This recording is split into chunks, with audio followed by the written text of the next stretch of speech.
സുകുമാരിയമ്മയെ സംബന്ധിച്ച് ഈ നാട്ടിൽ എവിടെയൊക്കെ നമ്മളെ നാണം കെടുത്താമോ അതിനായിരിക്കും ഇനിയുള്ള ശ്രമം.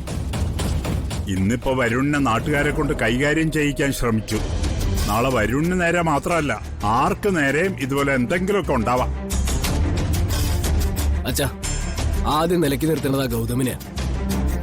അവൻ നമ്മളോട് ചെയ്ത തെറ്റിന് അവനെ വെറുതെ വിട്ടത് അബദ്ധമായി പോയി. ചെറിയച്ഛനെ പോലെ അവനും കുറച്ചുകാലം അകത്ത് കിടക്കണായിരുന്നു. ശത്രുത കാണിക്കുന്നവരെ മുഴുവൻ ജയിലിൽ പിടിച്ചിടണമെങ്കിൽ ഈ നാട്ടിൽ ജയിലുകൾ മാത്രമേ ഉണ്ടാവൂ. അത്രമാത്രമുണ്ട് ആളുകൾക്ക് ശത്രുത. ആ സുകുമാരി അവരൊരു വിഷജന്തുവാ. എപ്പോ എന്താ ചെയ്യാന്ന് പ്രവചിക്കാൻ പറ്റില്ല.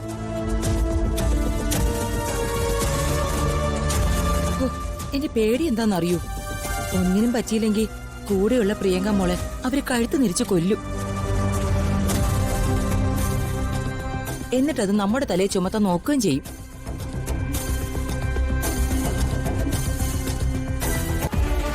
പത്മിനി പറഞ്ഞതൊരു കടുത്ത കാര്യമാണെങ്കിലും സുകുമാരിയുടെ നിലപാടുകൾ വെച്ച് നോക്കുമ്പോ അതിൽ വലിയ അത്ഭുതമൊന്നുമില്ല.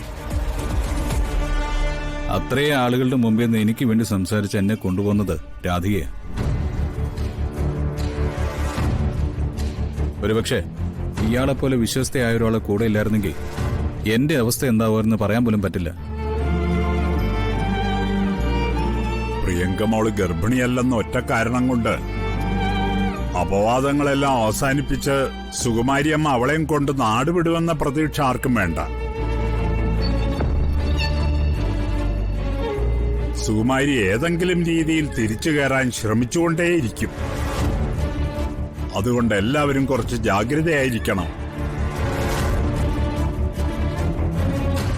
നിങ്ങൾ രണ്ടുപേരോടുമാണ് പ്രത്യേകം പറയാനുള്ളത്.